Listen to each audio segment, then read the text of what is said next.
What's up, Ozones? Welcome to the Ozone and welcome to another Gravity Falls video. Once again, this is Book of Bill, episode number 4. We're just going to get straight back into it. And here we are. Here is where we left off last time. We were talking about the shaman, and this was all some really interesting stuff. I feel like we've been getting into some really intriguing things here with kind of like a lot of Bill's past and a lot of the past of Gravity Falls and how he got to Gravity Falls and stuff like that. You know, he came from his own dimension, he gathered some of his crew, and then he came over to Earth, and more specifically to Gravity Falls, where there was already a strange alien life form. We also saw this, and I'm so happy with this. I did look while I was editing yesterday, and I figured out a little bit more of this. I think it says, there's something on figured out, something dimension portal, maybe, too small or something, who, something, too, yeah, so here anyway, it says too many eyes anyway. Is the Oracle one of Bill Cipher's exes? I've never thought of that. That could be possible. I don't know. I'll have to think about it. That might be why he's crossed her out, potentially. I'm not sure. But yeah, I think we're going to be moving onto some more really cool stuff. So we've got Who Wants to Build My Portal? Time for a new best friend.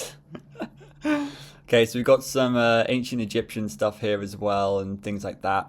So, ancient Egypt. Egypt had it all. Sand, sandstone, sandstorms, even sand. But could they build a polydimensional meta-vortex? I tried one of the pharaohs, can't remember which. They all wore the same hat. And that guy became obsessed with me. Like, he started chiseling me all over his walls. Copying how I do my eyeliner. It was getting embarrassing. Look how thirsty he was for friendship. We pray to Ra that this stupid triangle will leave us alone. Pharaoh Amenemhat, 1800 BCE.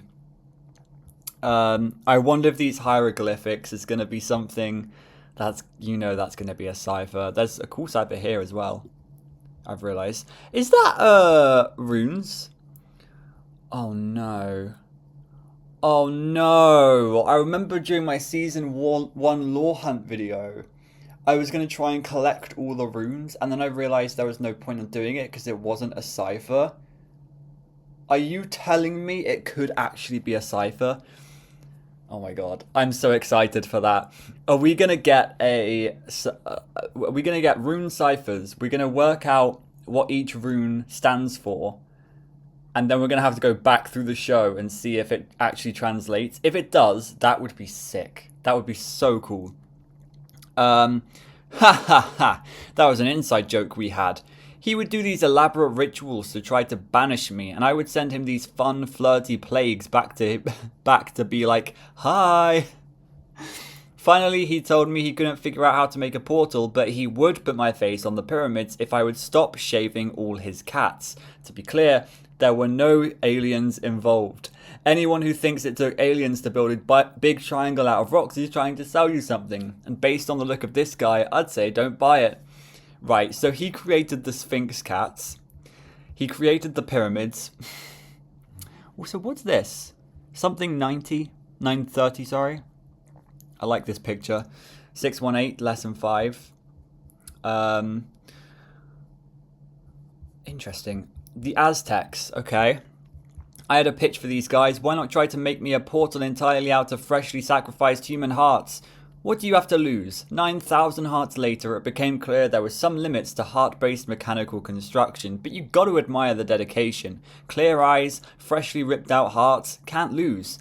God of mischief, God of thrills, God we're all sick of Bill. Priest Tezosh Tetian. I don't know what that means. This is... okay. I'll talk about it in a second. We got Easter Island. You know, I don't really know what I was thinking here. These guys tried their best. They didn't have fingers. Cut them some slack. Did you know Egyptians didn't just mummify humans? They mummified cats, hawks, ferrets, even bears. They actually did, I think. I think that's true. They used a special kind of sap from a rubber tree to allow these mummy bears to bounce here and there and everywhere. It was frankly an adventure that was beyond compare. I don't think that's true. Oh my god, it's Utback. That was one of the shows that we saw in Gravity Falls. And one of the ciphers at the end of one of the episodes was like, next up on Utback. And I was like, what does that mean? I don't know what an Utback is. That's funny. Who is this? No idea. Aliens, UFO. Cool, okay. So, before we move on to the Dark Ages, which is quite interesting, look at this picture. It's the Easter Island boys creating a portal out of rocks. You know what it's reminding me of? It's reminding me of this. Why is my internet so slow? Oh, come on, man. Come on, don't leave me waiting.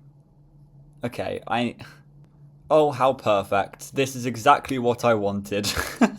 It's cool to see, like, the structure of the website. Here we go. There we go. Turn on the light. Oh, I love it. I love all of this.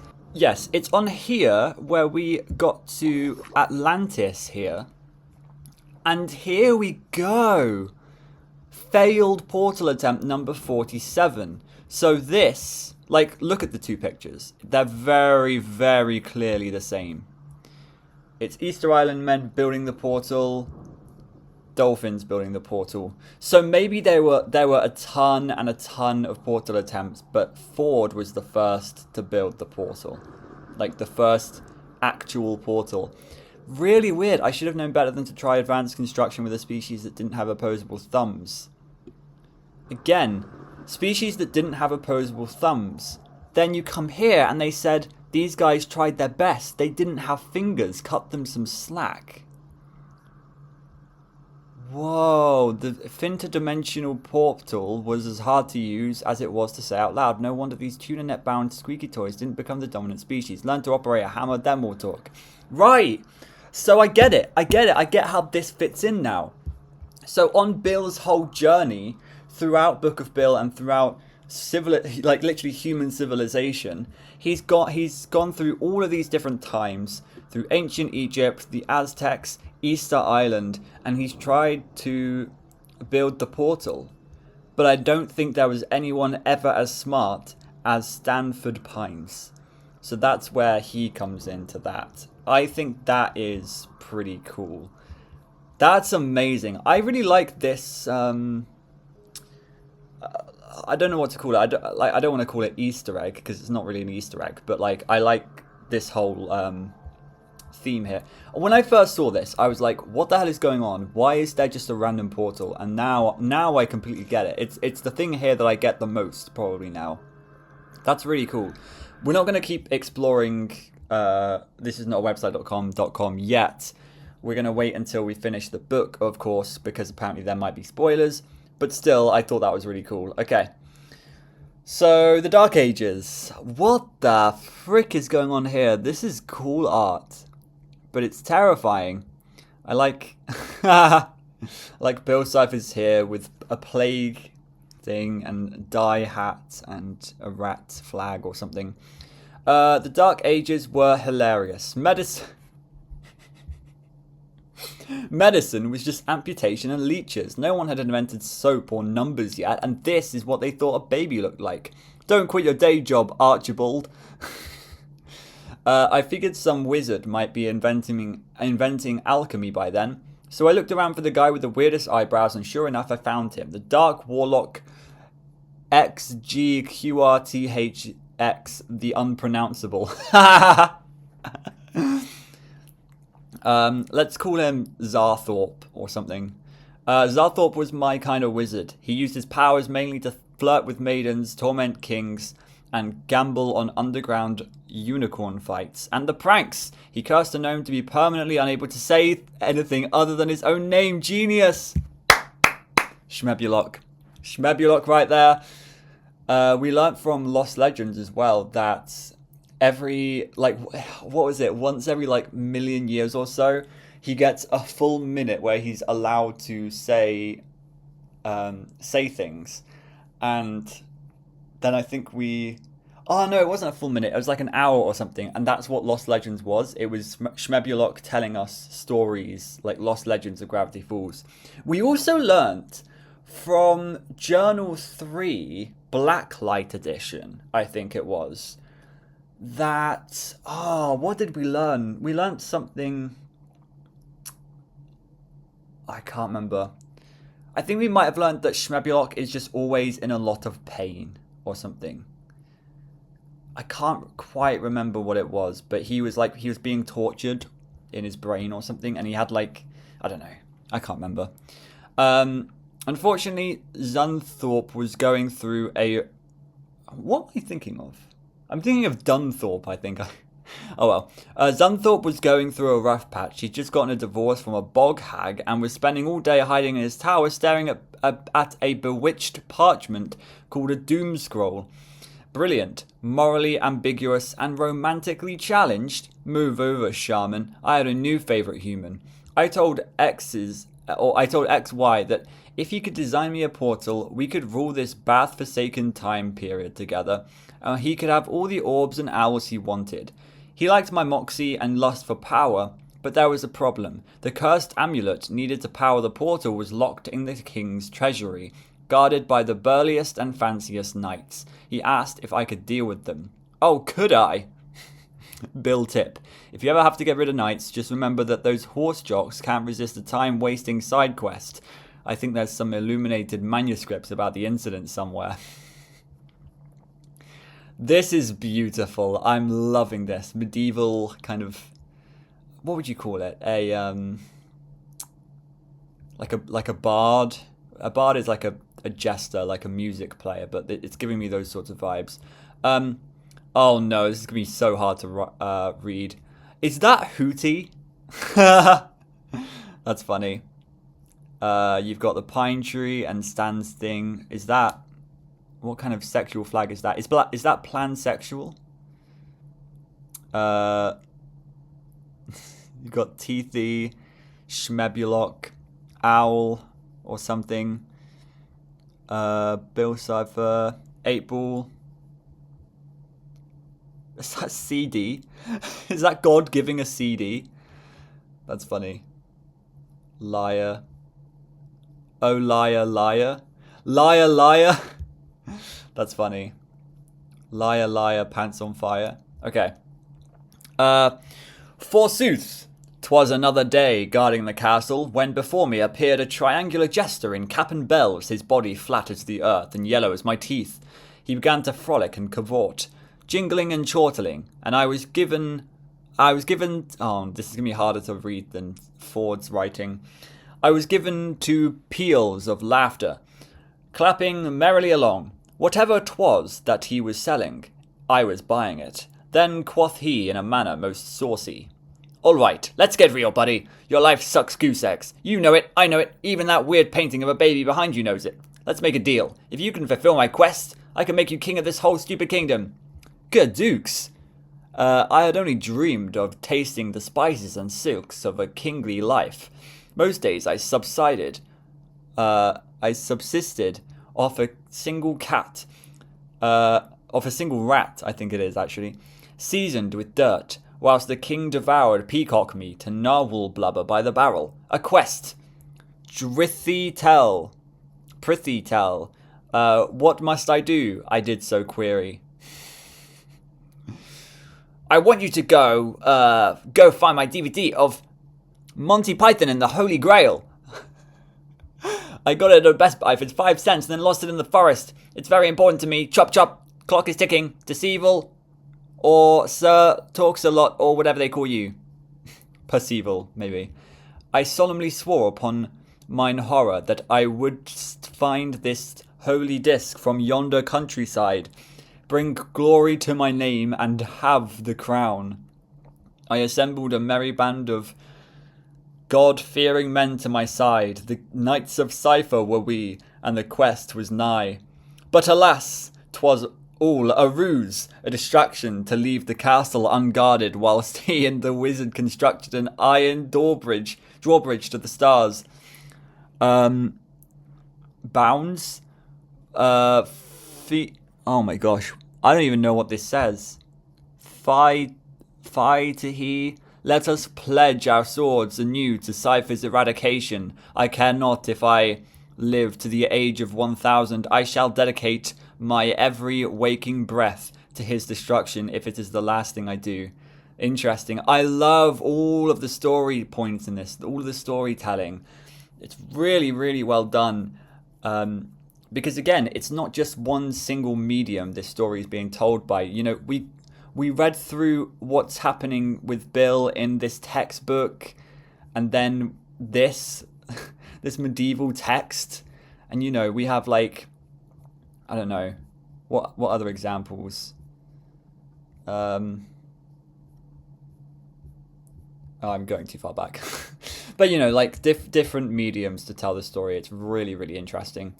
Oh, look, another portal. That's so cool. This is all so cool.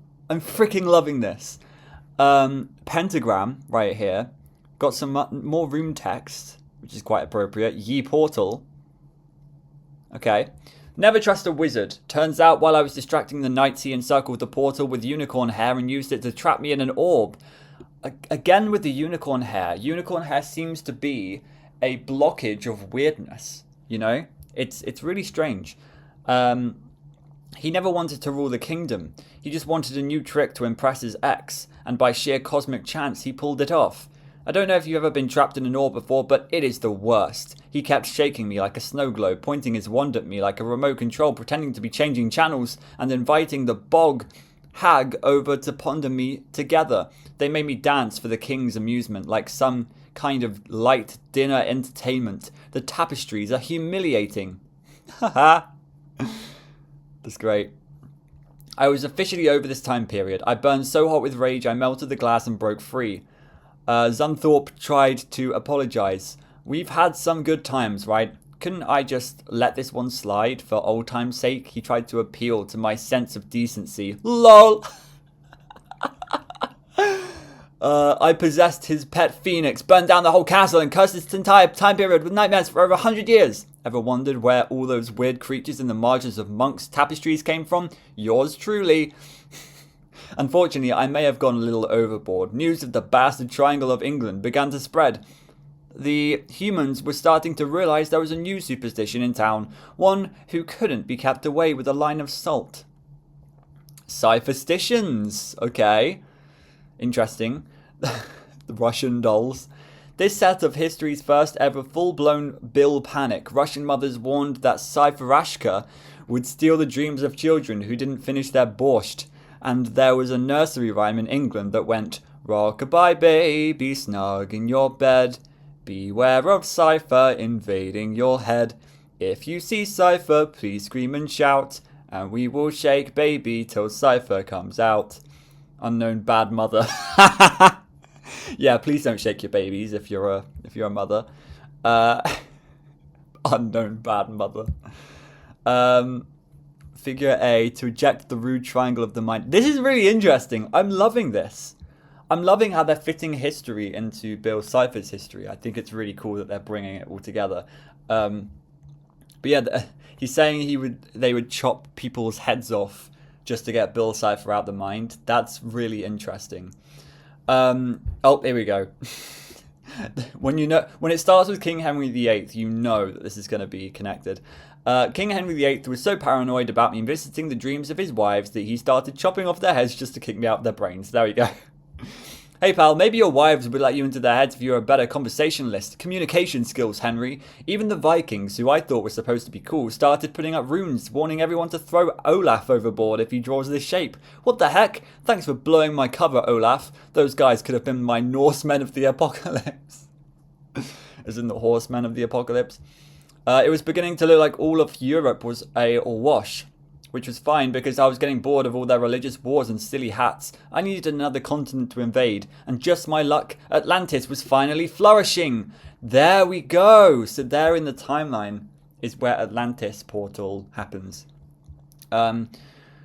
Unfortunately, before I could strike a deal with Emperor Glublatch of Atlantis, he decided to start an undersea war with Lobster Lord of the Deep. Nice guy, but very political. Is this going to be another cipher? There seems to be a lot of ciphers in this. And I actually really wonder, don't tell me, but I really wonder how many I've missed already. I bet there's been a ton of things that I've just completely gone over and haven't even given a second thought about. I've been banned from most of the Eastern Hemisphere by now through various curses. My only option was to return to the continent that had surprised me before, Wacky Land, or as it was later renamed, America. Uh-oh.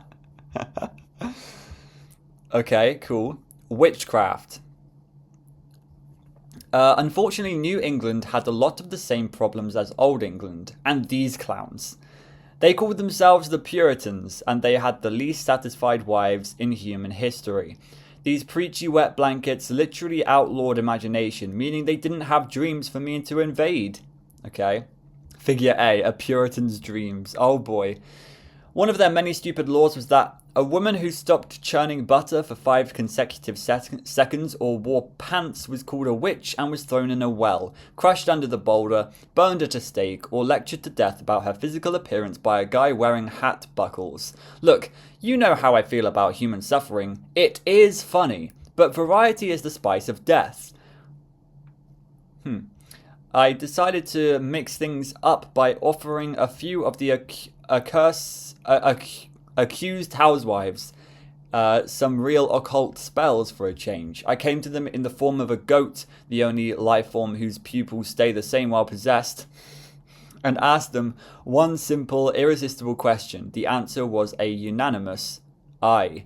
Next time you're in Salem, keep out an eye for relics of my handiwork. Wouldst thou like to live ridiculously? Big red nose. More runes. Oh my gosh, the runes are gonna be the death of me. Okay. The Witches' Rebellion, 1692. Again, another pentagram. Is there even like a cipher around the pentagram? That would be insane. Okay. So you got the eye in the sky. Cool. Oh, how quickly the winds of fate change. Merrily one fortnight ago, I was poverty-stricken housewife. I was a poverty-stricken housewife, knowing naught but piety and toil, eating fen water and goosebones neath the yoke of my miserable husband, Jeremiah. He has used me as a footstool, thrown spoiled turnips at me to test my reflexes in case the devil attacks, and regularly uses a compass to inspect my head for thoughts. But then the most marvellous thing happened. I was using one broom to sweep another broom, to keep both brooms clean. That's such like a throwaway joke, but it's so funny. Like, I bet that's been so underappreciated, but that's so funny. I was using one broom to sweep another broom when a black goat, known to all as Vinegar Pete, trotted up and spoke to me in the voice of an Englishman. He said he would give me all the powers to escape my husband, live a life of sin and pleasure, and crawl on the ceiling of all fours like a wicked spider if I so fancied. I asked if there was a downside. He said I would have to renounce all gods.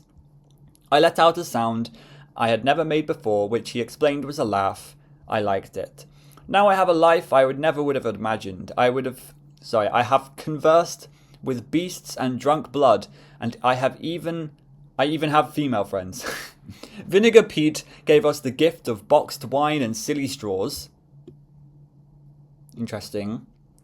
And we had a girls' night, flying through the village and hurling newts at bald people's heads. We've even started a book club, which is a weapon consisting of a book tied to a club that you can beat your enemies with. Oh my god.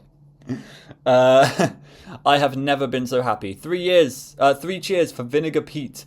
We shall be Vinegar Pete. We shall be tying the city fathers to a stake and setting them aflame tonight, just for, as Vinegar Pete says, funsies. I will never forget this symbol. Mary Dower Thatch. Right. Let's move on. America! Negative $12 bill. That's funny. Wonder if this is going to be something. AB 90302 9 plus 0 is 9. Okay, wait. Let me just write out all of the alphabet. A, B, C, D, E, F, G, H, I, J, K, L, M, N, O, P, Q, R. It probably doesn't need to go any more than that. What I'm going to do is something that I did a while ago.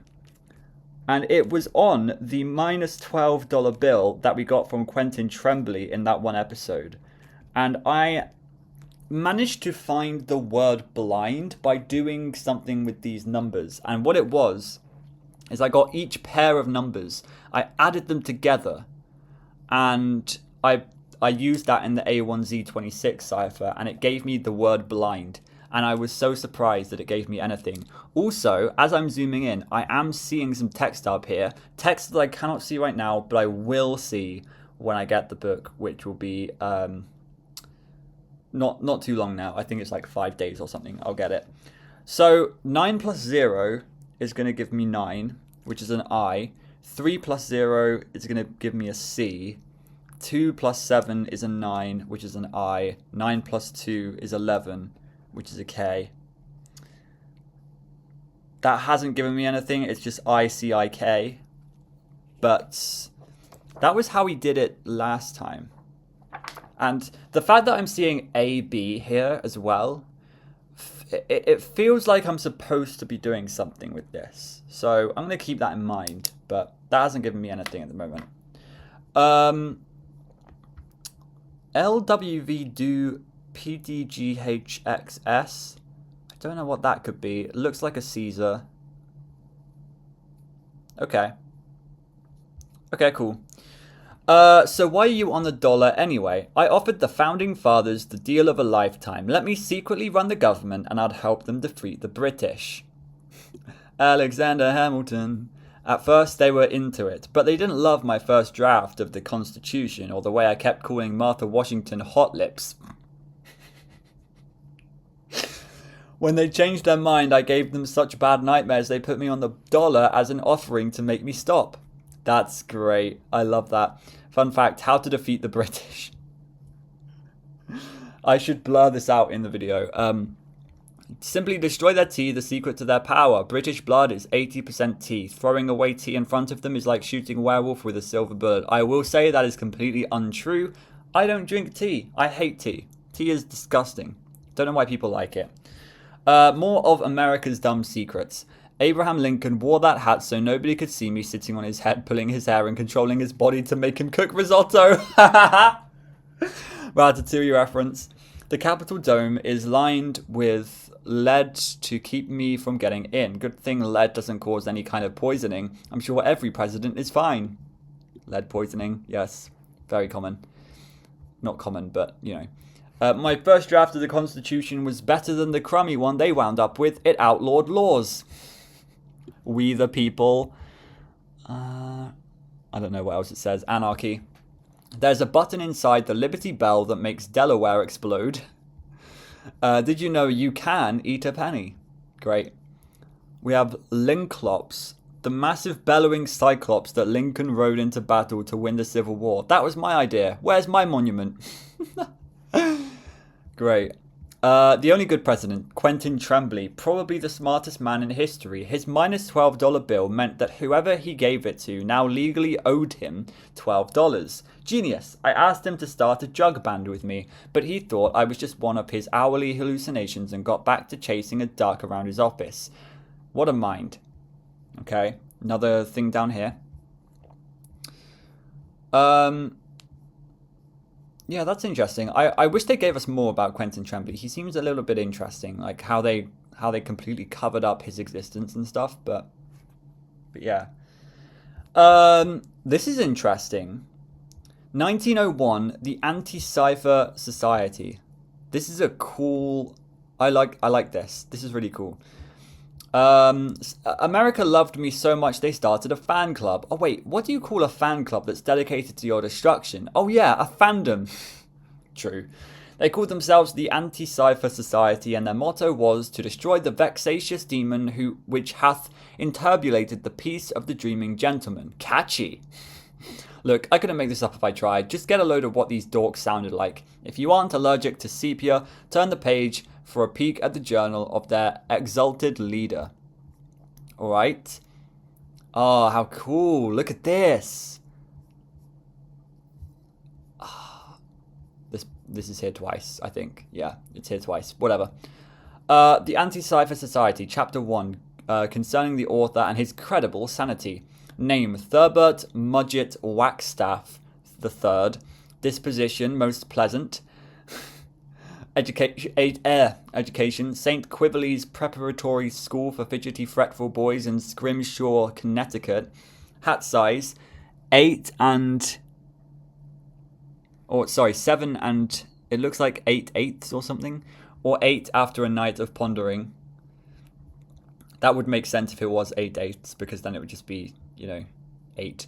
Employment, copywriter for the acceptable slogan printing pressery of Holstein, Illinois. Doctor's note, after inspecting his teeth and haunches with my calipers, I declare this man sane. Dr. Cornelius Q. Medicine.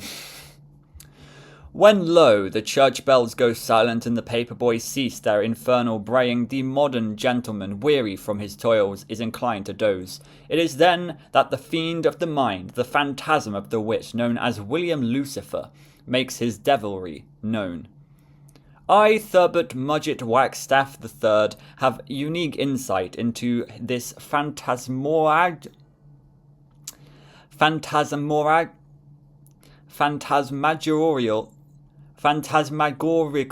fiend.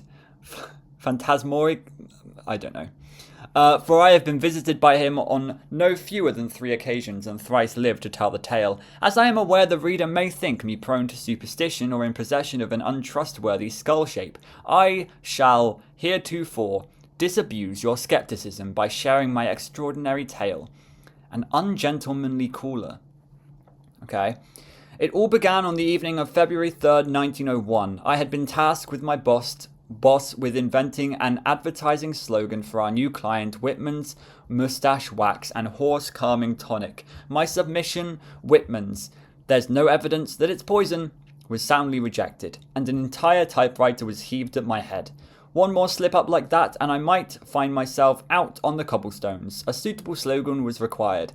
As I paced my parlour in agonised contemplation, sniffing the arsenic in the wallpaper as I often did for the inspiration, I found myself drifting to sleep, and in my reverie I had a vision. A geometrical phantom appeared before me, shaped as a triangle with a powerful masculine top hat and a beautiful feminine eye. He proclaimed that he was the spirit of inspiration, and that if I were to simply engage him in a vigorous handshake, he would provide me with the slogan I desired. How could I refuse? In the morning I awoke to find a new slogan already written neatly in my journal.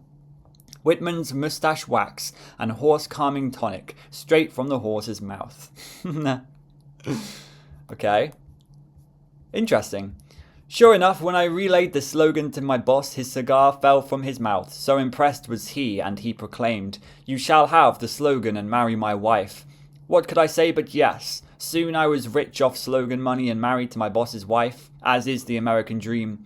But alas, the phantom proceeded to harangue me nightly for a favour in return. I was given ruinous visions, calamitous horrors, which he claimed would only cease if I created this. Oh, cool. So this is another portal that he tried to make. I like this. This is really, I like the steampunk kind of vibes.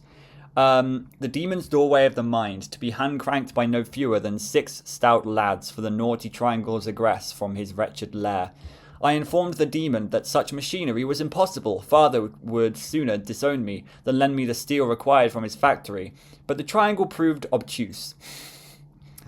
To whom could I turn? I put an ad in the paper for someone, anyone who could help with my problem. Kill the triangle in my brain. Reward. Opium. Opium? When no one replied, I attempted a second draft. Have you dreamed this, fellow? Oh, that's like the... We saw that in Journal 3, didn't we? In the Blacklight edition? Where the face of the man, where like... It was on the internet for... It was very viral, where it was like a picture of a man, and it was like, have you dreamed of this man? Yeah, I don't know. Listen not to his lies. If you have seen him, meet at 333 North East West Drive at midnight precisely. Rap thrice on the hitching post and await the opening of the cellar door. TM Wagstaff Inquire, I think it is, and it's like Inquire and Esquire. Maybe I've got the ink wrong. Ugly child, there is a remedy. A runabout. You'll steal it. No one will ever know. Open wide for teeth or something? I don't know. Fatigued by heaps of owls causing constant blockage of your automobile path.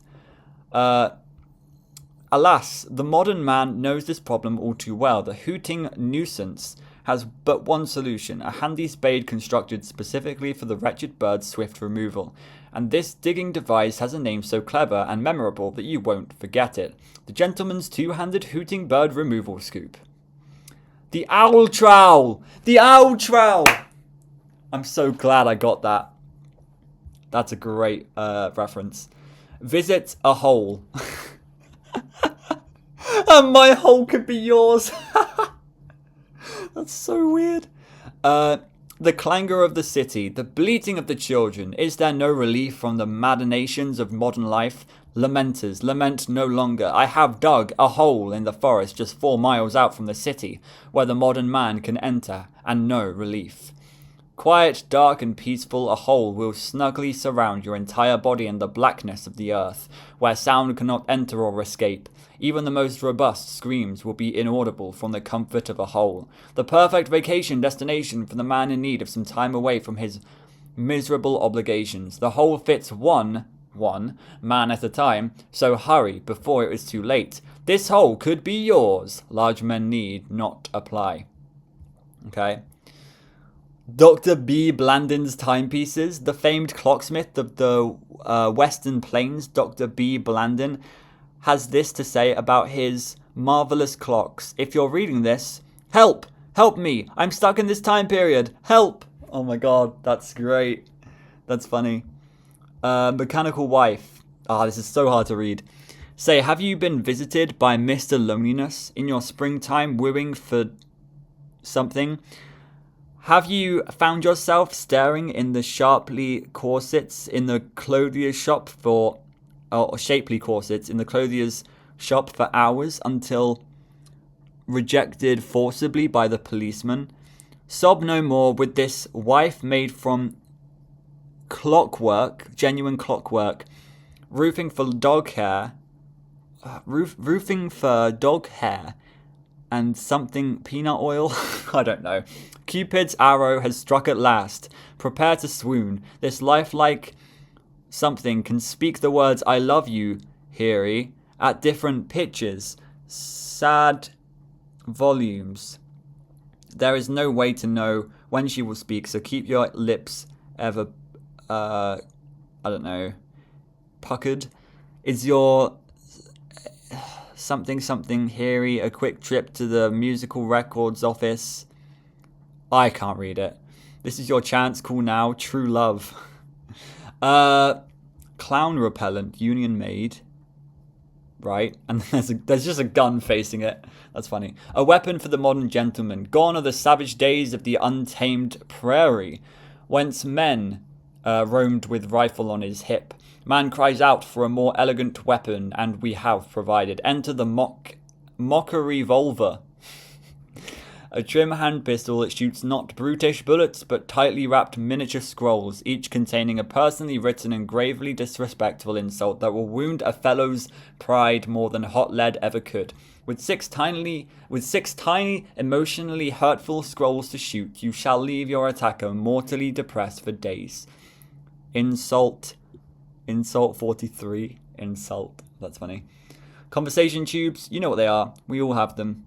Was there a time before conversation tubes? I certainly cannot recall any such time. Acquire the tubes. And then Pit Bros. Oh, Pit. Okay. So Pit's quite an old company.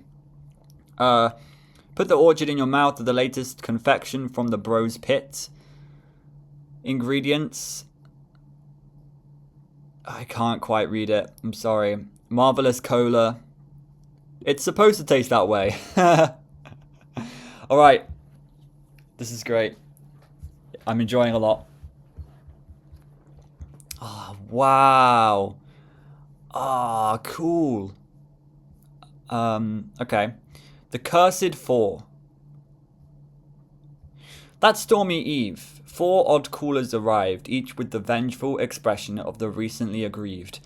They were, in reverse order of sobriety, Father Tinsley O'Pim, an excommunicated priest; Horace Broadshoulder, a sports fellow and the largest man I've ever seen; Jessamine Delilah Gulch, a travelling sharpshooteress from a western sideshow; and Abigail Blackwing, a tinkerer who tested her inventions on herself. Each of their run-ins with Cypher had ended in disaster, banishment, firing, divorce, despair. They believed him to be man's bane throughout recorded history, from the jungles to the cities, perhaps released anew by Chicago's trolley tunnels, close as they are to hell itself. All wanted revenge for the misfortune they had suffered at his hand, and were ready to finally band together to do something about it. Damn the consequence. Kindred souls at last. Their theories of how to defeat the creature varied from punching him out of my brain, Horace, to shooting him out of my brain, Jessamine, to removing my brain, Abigail, to an exorcism, the priest. After a long debate, we settled on the exorcism. Okay. The exorcism of William Lucifer. This is one of those things from a Ouija board. Right? It's a planchette. Planchette? No, that's something else. It might be a planchette. I don't know. I was never into this sort of thing, but I always found it interesting. I don't know. I've seen some like ghost stuff, and it's, I don't know.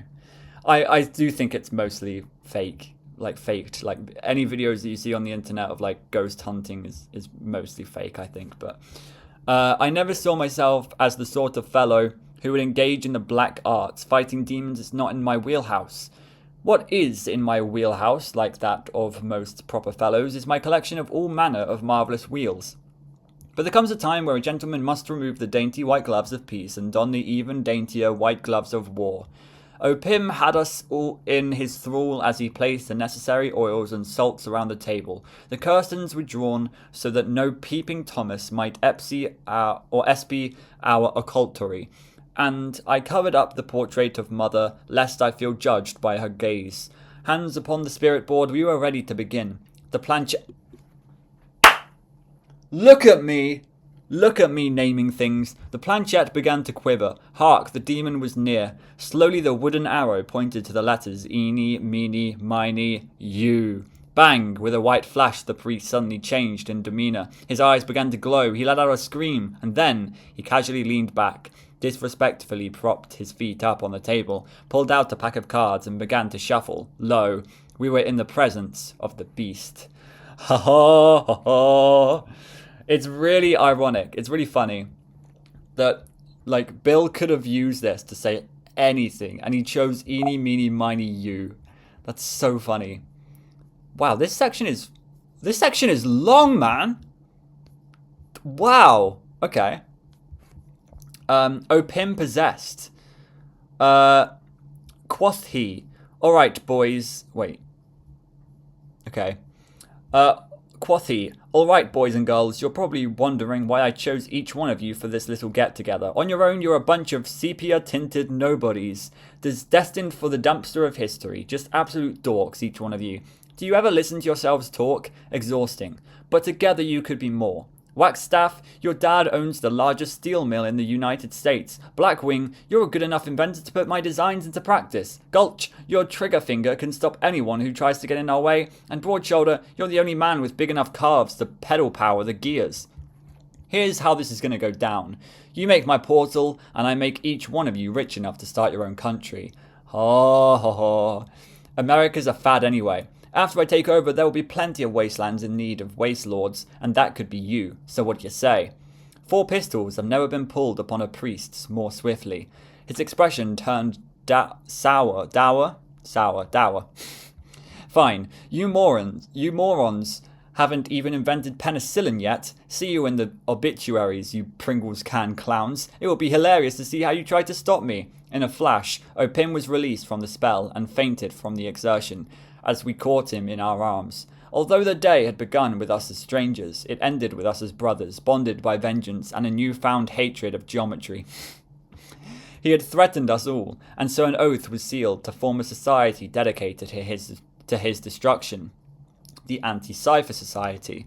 My home would be our headquarters, my fortune our funding. Wish to join us? Simply hold your right hand over your bosom, your left hand over your eye, and recite this initiation.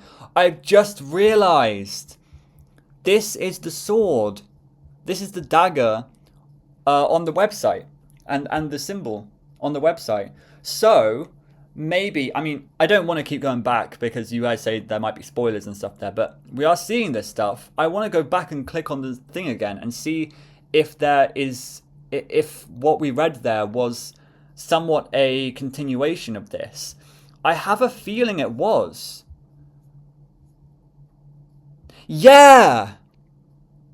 It was! When we clicked on it, I think we got the Opto... like some way to see Bill Cipher before he could see you. Oh, we need to go back there in a minute after we've read this, like all of this, and see that. I love the connections. Like when it's really satisfying. It's one of those, like, I know we haven't really done anything properly puzzly yet, but these are really satisfying connections that we're making. Like the Atlantis portal, we've made the connection. This dagger, we've made a connection. It's going to be interesting to see how that continues throughout the rest of the book and all throughout the website. The anti-cipherite initiation. I, Ozone, being of sound mind and body and not currently possessed by any ghouls or hobgoblins, do herewith pledge my resolve to the eradication of the wicked shape, the perverse pyramid, the fallen angle, William Mischief Cipher, and now I shall toast his demise with a tall frothy glass of delicious mercury. Imbibe the pleasant mercury. That doesn't sound like a good idea. Our mission to kill Bill Cipher. Kill Bill. We began straight away to plot his destruction. It would take all our talents and ingenuity to find a way to destroy that monster. Abigail drew up the schematics. Jessamine began crafting weapons. Opim drank. Broadshoulder practiced combat. And I had the most important job of all. To advertise. The Bill hunting suit. Oh my god, there's so much here. There's so much. So, let me just remind myself of what came out of the website. Okay, so this is the dagger that we're talking about. On the PDF, we see there is actually like some ciphertext on the sword. So maybe that's going to be something further when we get that. But this is what I mean. When we tap on here, this is the symbol for the Anti-Cipher Society, right? It's exactly the same. When we click on it, we get... Goddamn internet. Internet, come on. This is the wrong time. I'm recording a video. There we go. See, this is not only in the same style, but look at this. Look at this helmet. And then look here. You know, it's, well... It's not exactly the same, but it's pretty good. I don't think they managed to get bees in yet. So to remind ourselves, the Cypheropticon was once believed that ghosts and demons were invisible to man, but with these crank-operated quadrone monocles, Cypher's form, once visible only to fortune-tellers and a few rare species of shrimp, shall at last be revealed. See Cypher before he sees you. Powered by optical syrup made from ground-up bumblebee eyes, let the power of bumblebee eyes work for you. For added effectiveness, we advise charging this Cypheropticon by staring directly at the source of all light, the sun. This could have been one of the advertisements that he is talking about, right? And Bill Hunter's almanac, I said before, is this the Book of Bill? But I don't think it is, because now we're learning that this symbol isn't Bill's symbol. I thought it was Bill's symbol at first, but no, this is the anti-Bill Cipher Society symbol. This is actually trying to eradicate Bill. So every fact we have unearthed about the Fiend is collected herein. For only one halfpenny a volume, we have even collected some jokes. Example, knock knock, whom calls the eradication of Bill Cipher? That is whom, joke complete. There we go. So there's that connection as well about eradication of Bill Cipher and the anti-cipher society. So Bill Hunter's almanac is not the Book of Bill, although we probably see some pages from it in here. Not too sure if that's true or not. It would be really cool to see this full book as well, although I don't think that will happen. Okay, so that's all I wanted to look at there. But yeah, just remember that as we continue this, because this is very, like, it's very obviously connected here. The Bill hunting suit. Man has conquered the prairie. Oh, even the hand. Sorry, I should have kept the thingy open, but the hand here is even the same style. So like, it's pretty much confirmed. Man has conquered the prairie, hunted the buffalo, and made lightning his servant. Good news, the time has come for man to kill the devil. With this suit, it can be accomplished. Head phonograph. Mr. Cipher strikes in your dreams, so you must not fall prey to slumber. Luckily, the head phonograph shall play an extremely loud wax cylinder of barking sea lions to keep you ever free from the dangers of restfulness. Powered by steam and rage. The hand of vigilance. Shall you not begin to nod, the mechanical hand will assist, merrily slapping you to wakefulness. Take that, Cipher. Protective vest. As the bat fears the day, so too does the demon fear virtue. This vest is sewn from the hairs of 1,000 nuns, whose purity shall repel the triangle of sin. A gun. When virtue fails, there is always a gun. Befuddling wheel. The demon thinks himself a master of tricks. Well, even he shall be vexed by these mechanized gyrations. Now the befuddler has become the befuddlee. That's funny. This is the very distracting object that Stan had in episode 1 of the series. I love all of the connections. It's so good. Spare brain. Mr. Cipher is drawn to the brain like a Welshman is drawn to a rarebit. Perhaps once captured within, Mr. Cipher can even be called upon to attack one's foe. Cipher, I choose you, you'll exclaim, hurling the brain athwart your chosen enemy and unleashing Bill Cipher's demonry. That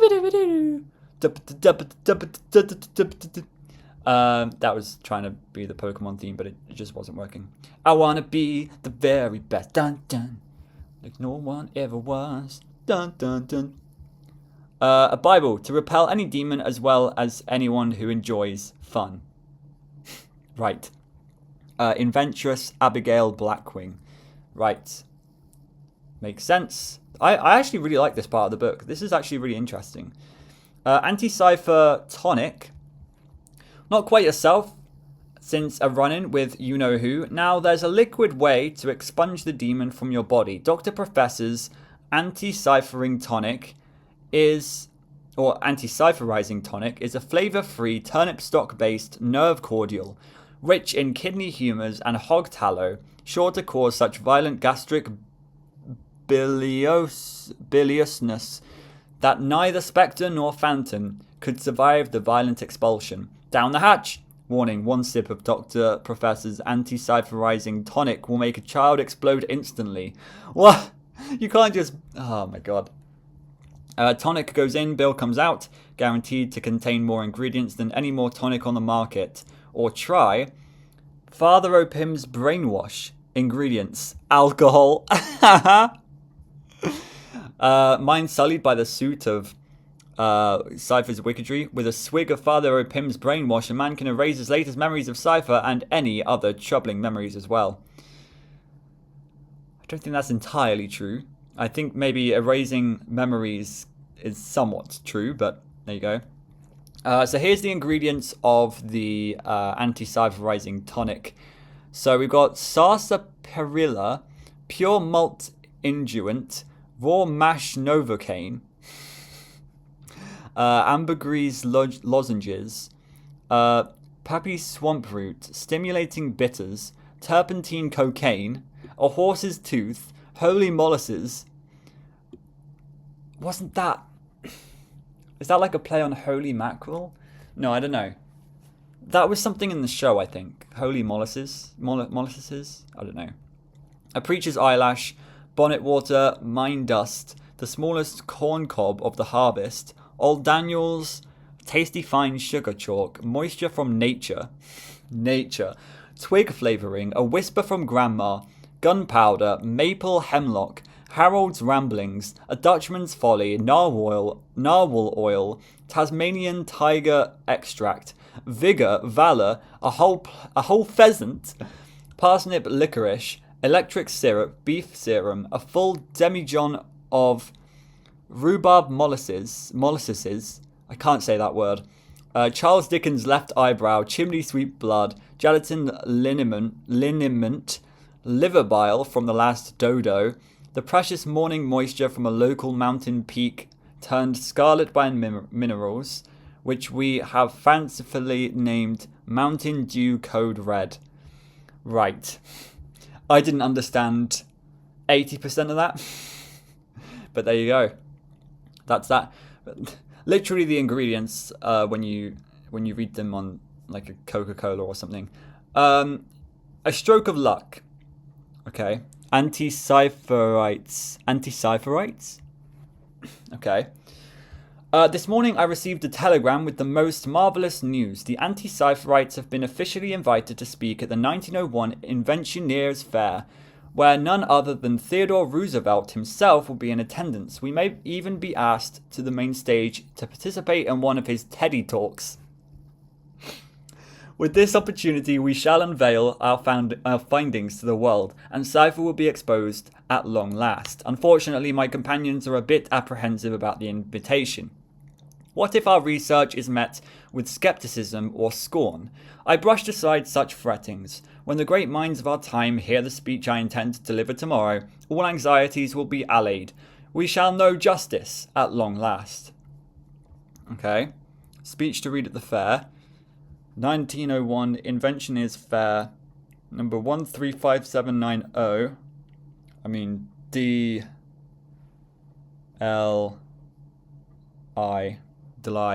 admit one. Free gruel through for the orphans. Okay. Ladies and gentlemen, have you noticed your children using more and more curse words? Livestock dropping dead, a disturbing rise in disrespectful ragtime records with lyrics saucy and bold. There can be but one culprit. No, not man's inherently sinful nature, but rather a brain goblin. His name is Bill, and he lives in my head, and we are not crazy. Yeah. What a way to present that you're not crazy, by saying, I'm not crazy. We request $1 million from the government to invest in a steel dome that will encase the United States, protecting our minds from the demon and covering up the unsightly garish blue colour of the sky, along the bane of man. Donations, please hold for rapturous applause. I'm sure that's not how it went.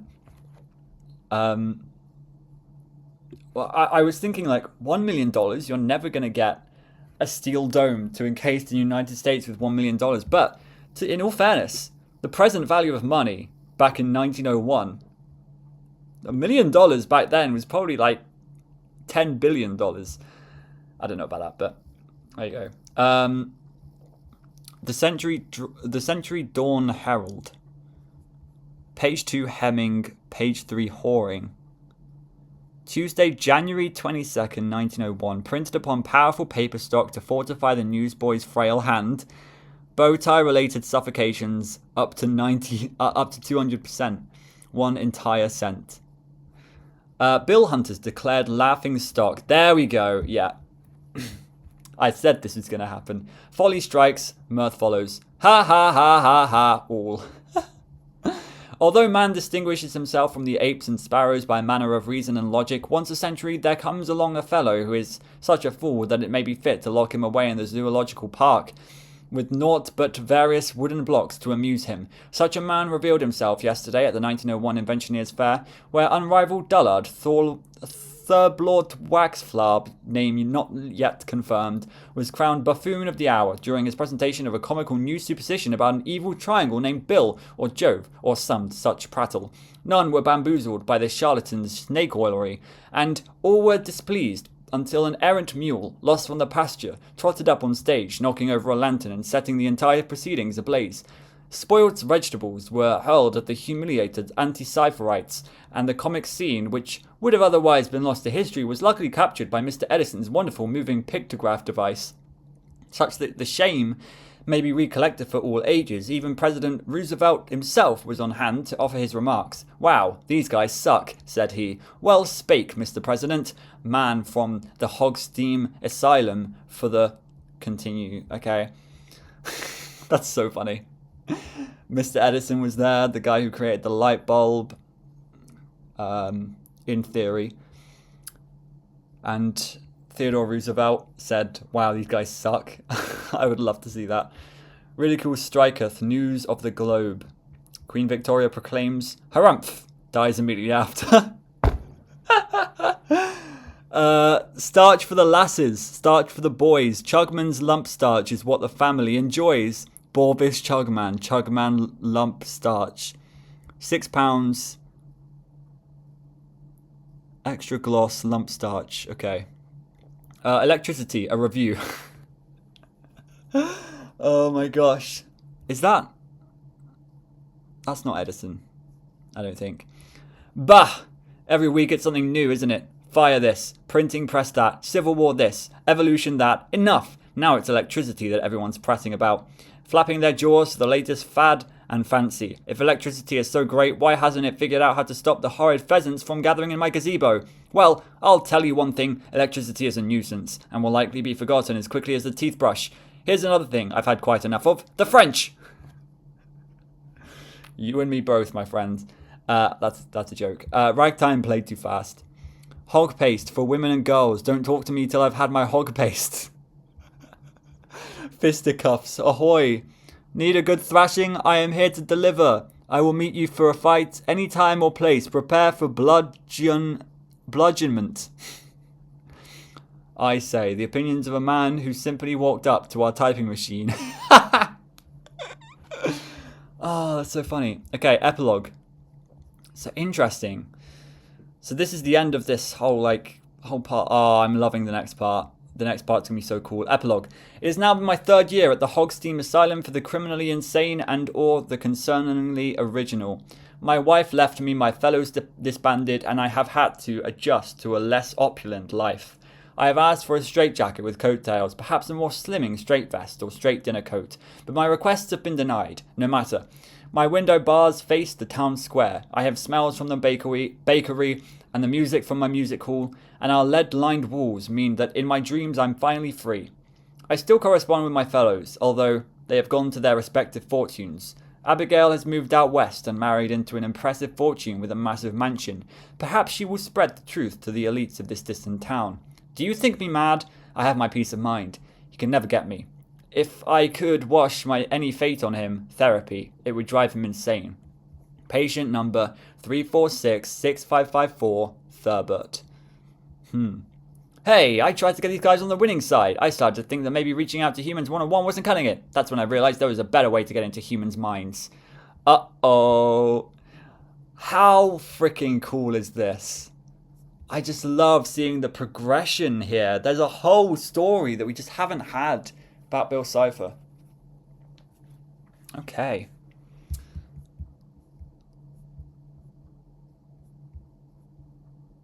Yeah, okay. Animation. I don't know if there's... Oh!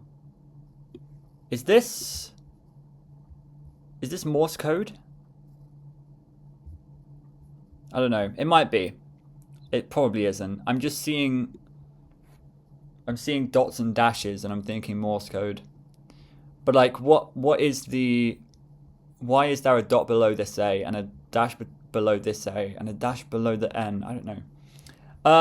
1930. Mankind has just invented a new dark art. They were called cartoons, short for carcinogenic toons, since they were painted on cancer-causing celluloid, and they were a riot. Oh my gosh. Animals wearing hats, lampposts doing the Charleston. This was something I could use. I followed the sounds of slide whistles and carpal tunnel syndrome to Inkwell Studios, owned by upstart animation entrepreneur and part-time suspenders enthusiast Elias Inkwell. Elias Inkwell's Ducky the Rat Hog. What is he? Okay. Inkwell Studios wasn't going so great. His first cartoon character, Ducky the Rat Hog, mainly left audiences bored and confused. Elias needed a star, and I needed a new way to influence the masses. Once the children of the world loved me, I'd have an army of child labour at my disposal to build any portal I wanted. That is dark. One handshake later, Cipher Symphonies was in full swing. Okay. Character model department. Okay by JB. Something 4/28/39. 1939 was it? Yeah, probably. Or that could be a 30. Number. Okay, there is an A1Z26 there. I can see it, but I can't quite read it. Well, actually, 14/21/22. We can do this. I just need to finish this. So QR, what comes after RS? ST. Okay, give me 1 second. STUV WXYZ 19, 20, 21, 22, 23, 24, 25, 26. Okay, so number is 14, which is N. 21, which is U. Here we go. And then 224, BBD. Oh, I don't know about that. I don't know if that's a 4. That could be a 5, maybe. Or, yeah, that could be a 5. Nub. N. I think that's another 4. It's an E. And then 15 would be O. 19.5, maybe? 19.5. Nabenios.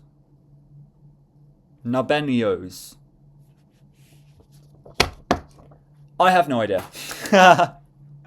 Maybe I just can't see it quite right. 3 points, but no purpose. Simple enough for a child or an uncoordinated adult to draw. I love this. Oh, that's so cool. It's like the fighting animation, but shooting star, pine tree. A bill is surely brewing. That's funny. It's giving me Cuphead vibes for sure. As cheeky as the Hays Code will allow, when gravity falls and Earth becomes sky, this little guy is going to steal your pie. Relatively shiftless. Or relatably shiftless, sorry. Typical Bill poses and expressions. He's one merchandisable scamp. He actually is. I bet this is what Alex Hirsch was doing. He was just like, this is how I create Bill Cipher. And then he's just uploaded this. Oh, look at this. Amazing. There's something down there. Cipher Symphonies. He sings, he screams, an actual riot. Tolerate him if you can. An Elias Inkwell cartoon. No way. So Bill was actually like a famous cartoon. Mad. Okay. Cipher Symphonies. Now with sounds or something? I don't know. Again, these numbers are just really random. I want to know if it will mean something. Orchestra starts playing. Scene 1. Follow the bouncing bill. Chorus sings. For he's a jolly good fellow, he's pointy and dapper in yellow, for he's a jolly good fellow. Now it's time to release the bees. Once again, the bees. Weird. At this point, live bees will be released into the theatre. Everyone's a critic, especially critics who said Cipher Symphonies was the worst thing they'd seen on film since news footage of the sinking of Lusitania. When he saw the headlines, Elias told me the deal was off and sent a company-wide memo putting a bounty on my head. Fellas, I'm in a bit of a bind here, but I'm hoping you can put aside drawing attractive female cows in skirts for a day and lend me a hand. It pains me to admit this, but our last cartoon was conceived by an immortal demon from a realm of nightmares, and now he's after my soul of all things. Egg on my face, I can assure you. Well, I need a way to get rid of the rotten fellow, and I'm hoping one of you creative types can brainstorm Katir a way to expel him from my brain forever. In Hollywood, we create dreams every day. I'm asking you to kill one. $15 to the man who can do it. Your boss, Elias Inkwell. Okay, so they shut it down real quick. Okay. P.S. They need a new character. Maybe a talking egg, a womanly dog, Ollie the frog with polio. Is that anything?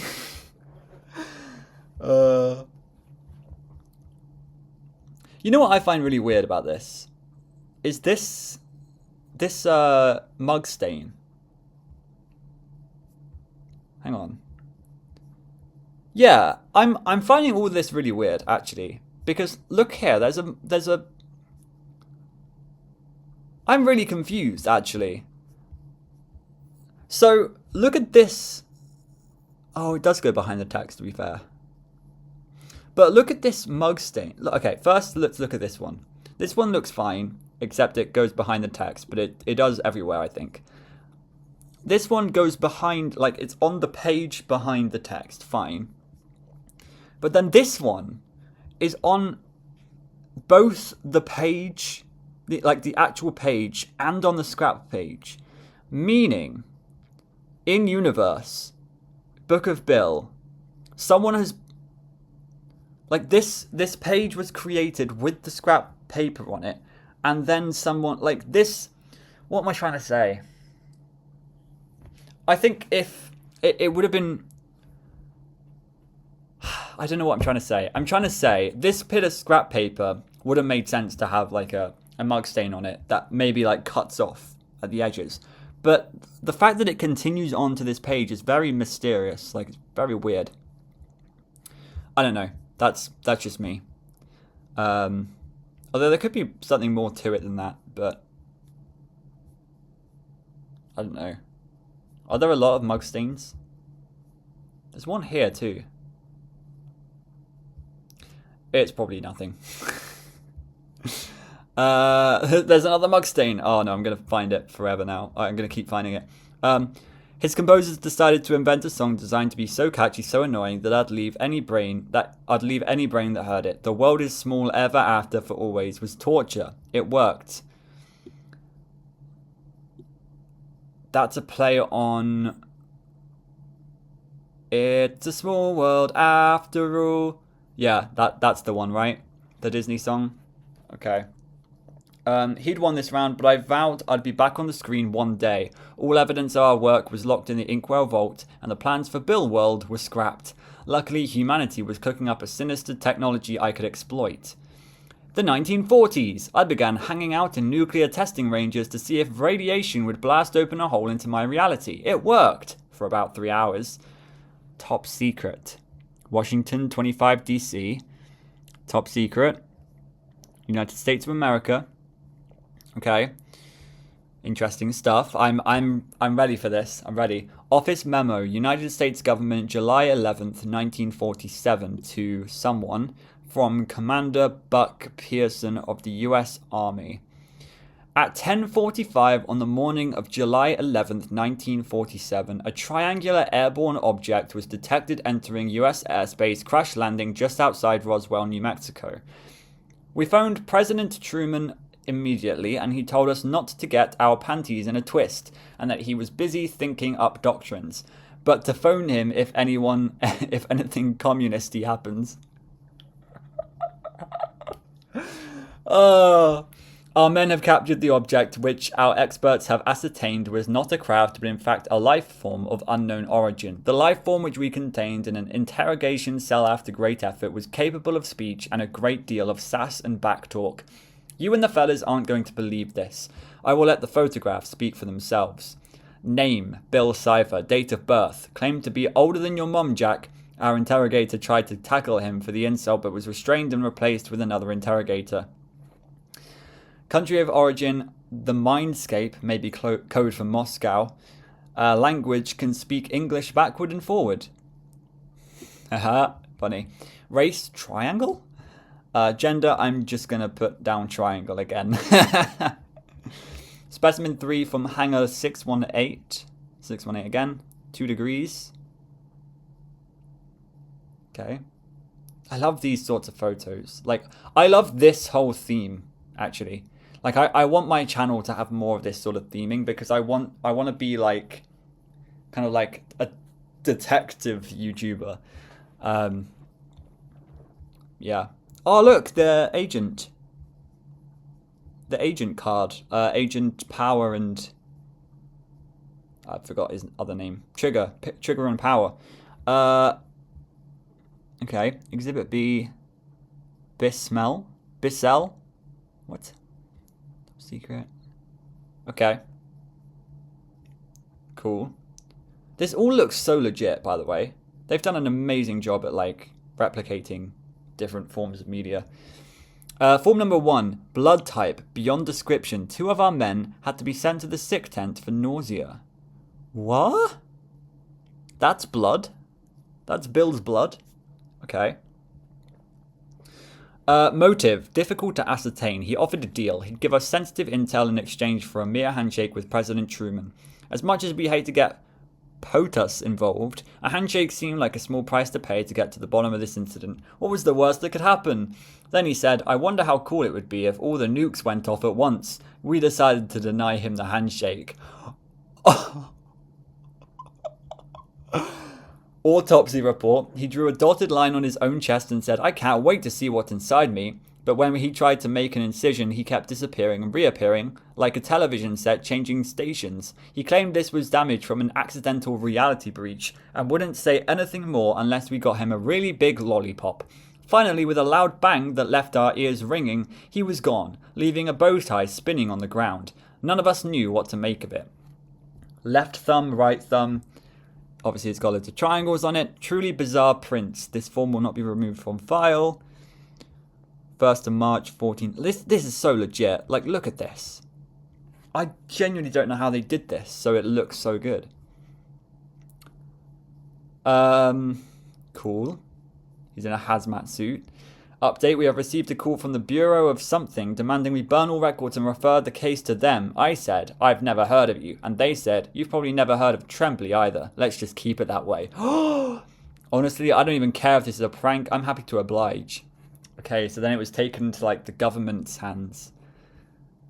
Oh my god. Well, it was already government, but you know what I mean. Like, the higher-ups who are actually doing the covering up of stuff. Interesting. Here, okay.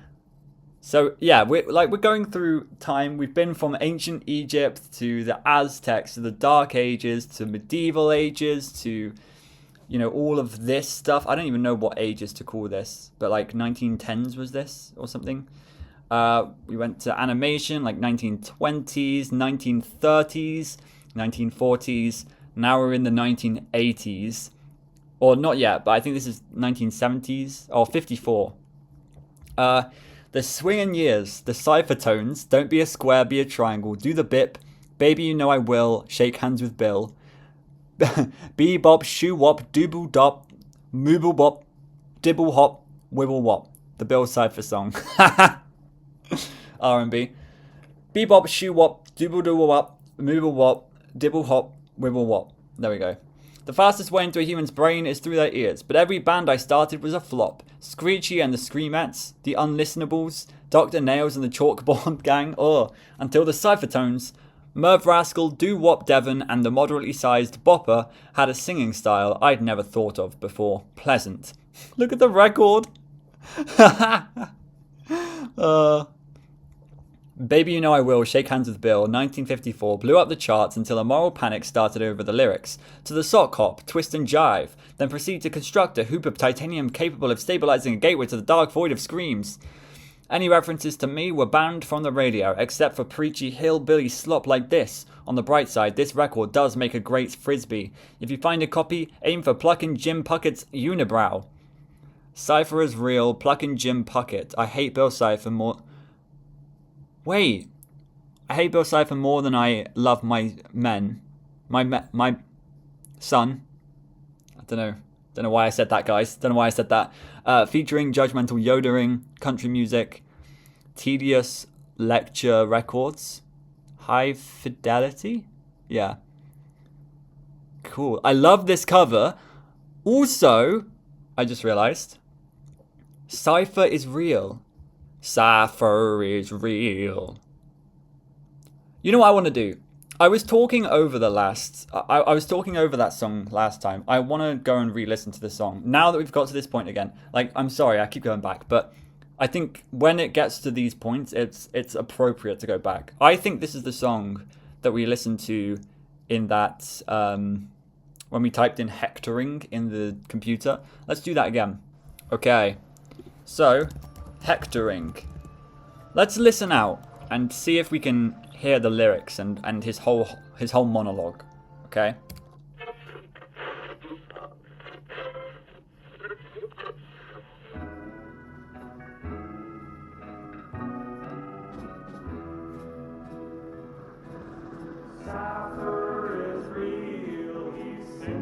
He's sinful and yellow.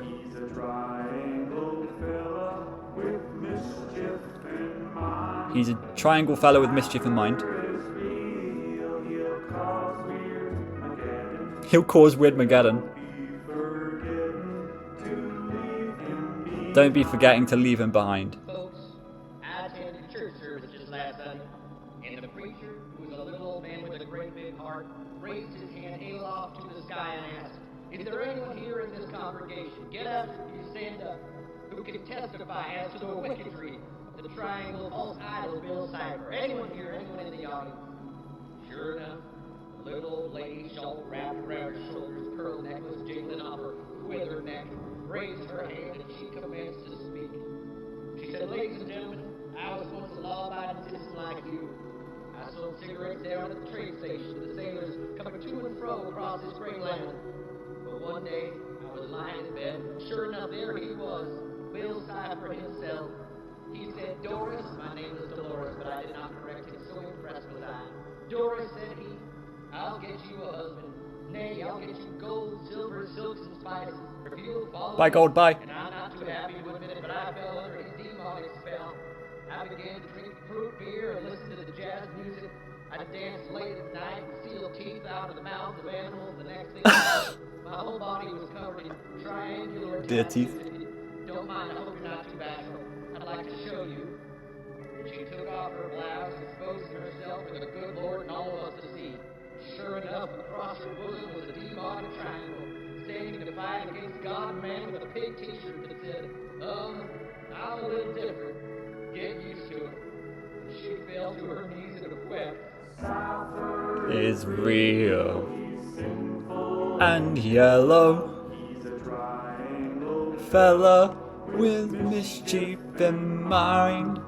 Cipher is real, he'll cause Weird-mageddon, but don't be forgetting to leave him behind. Amen. Every Sunday. Okay. So a few things from that. I mean, there was nothing big there. I never heard before, "He'll cause Weird-mageddon." That's so funny. That's so funny. But no, there was the woman who sold cigarettes or something down the road or whatever, and she took off her blouse, and Bill Cipher was there on her bosom or whatever. And then it said something about a pink t-shirt saying, "I'm a little different." We've seen... Yeah, "I'm a little different, get used to it." So what does it say? I'm just a rascal, a mischievous fella, a little funny little guy. No matter how loudly I try to scream my intentions, everyone thinks I'm evil or a sociopath. I remember this. That's so funny. I'm not a bad guy. I just operate on my own frequency, cosmically and morally. I've tried wearing this shirt to explain. Right. Okay. So there you go. So that's a cool little reference there. I love how everything is interconnected. It's really cool. Also, that's probably a parody, I would say. Who is Pluckin' Jim Pluckett? Is that someone... That's probably someone in universe, isn't it? It's not actually someone real. Whoa, hang on a minute. Look at this. This is what it was based off of, isn't it? Country music.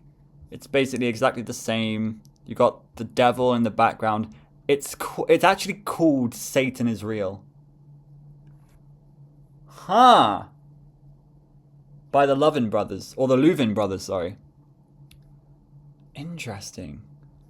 Satan is real, working in spirit. You can see him and hear him in this world every day. Satan is real, working with power. He can tempt you and lead you astray. Wait, there's an actual monologue in the song. Okay, I attended service at a little church in the country not long ago. A prayer was led by an old country preacher who then raised his hands as everyone stood and sang, "My God is real." A warm breeze through open windows brought in the smell of new mown hay in the nearby field. What is this? Preacher telling that Satan is real too. Idols, the same things in the world, and Satan is real. Satan is real too, and hell is a real place, a place of everlasting punishment. Satan is... I find it really funny that it's like country, and it's like, it's really nice, you can sway along to it, but then it's got dark undertones, and then just in the middle of it, there's just this really, really freaking random monologue. It's so funny, and at the end of it, it's like, Satan is real, hell is a real place, it's a place of everlasting punishment. Satan is... It's so funny. Anyway, back to the book.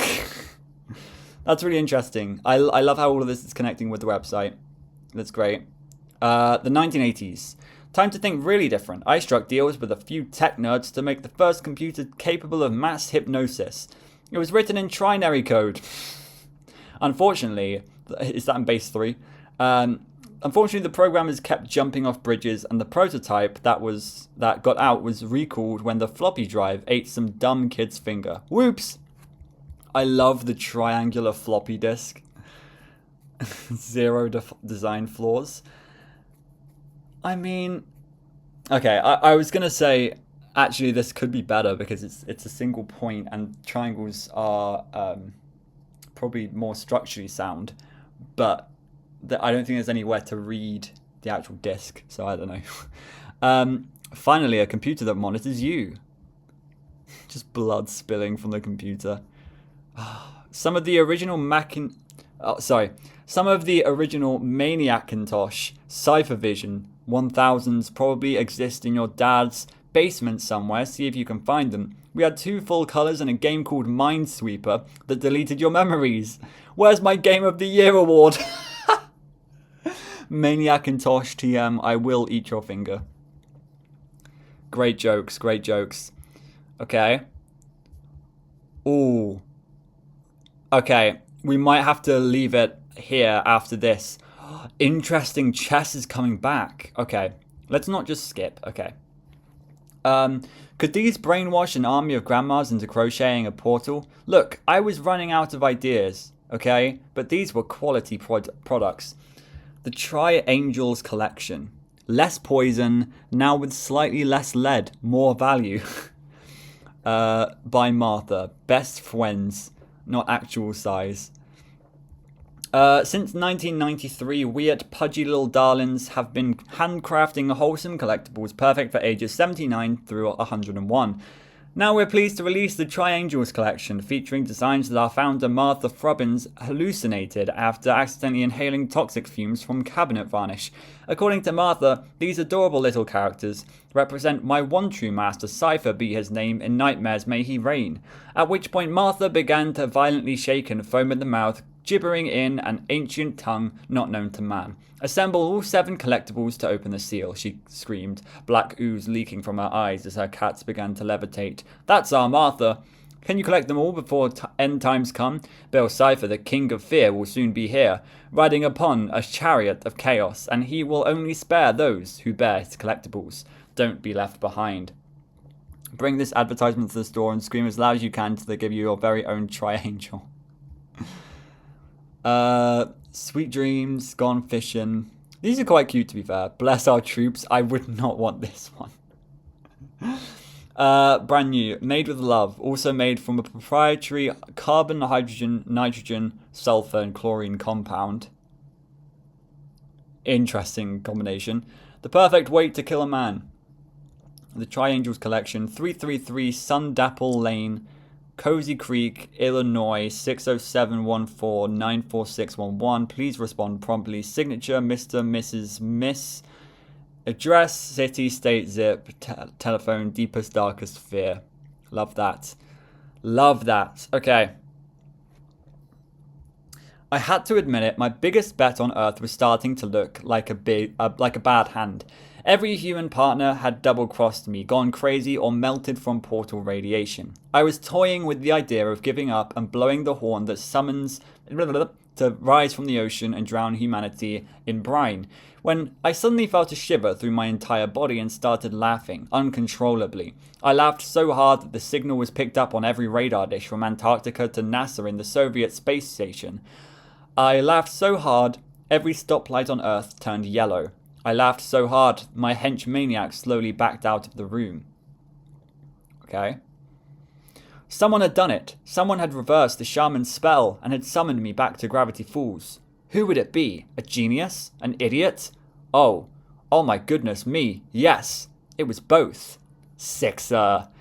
I love this title page.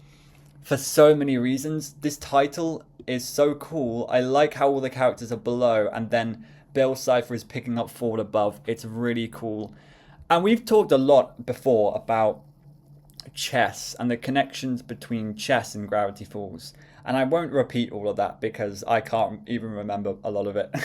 But I think it is still, it's very intriguing. And the fact that they're still going with this whole chess theme is really interesting.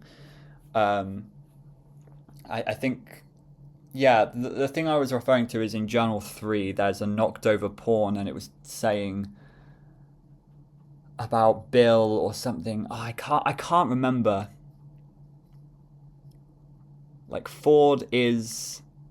No, it was something about Bill being a pawn, but then he could promote himself if he got far, and I don't remember. Go back to my Journal 3 videos if you want to hear more about chess and Gravity Falls. I wanted to make a theory video about it, to be honest, but I wanted to do Book of Bill first so that I wouldn't miss anything. Anyway, that's going to be it for today. Once again, this has been one of my favorite ones to record so far. I've been really enjoying Book of Bill, especially in this kind of latter half of it. So let me know how I'm doing. Have I missed a ton of things? Are you enjoying the series? I sure am. I think we've got about 2 episodes left of just like the main content of Book of Bill, and then we'll dive deeper into the book. So yeah, thank you guys so much for watching, and I will see you in the next video. Goodbye.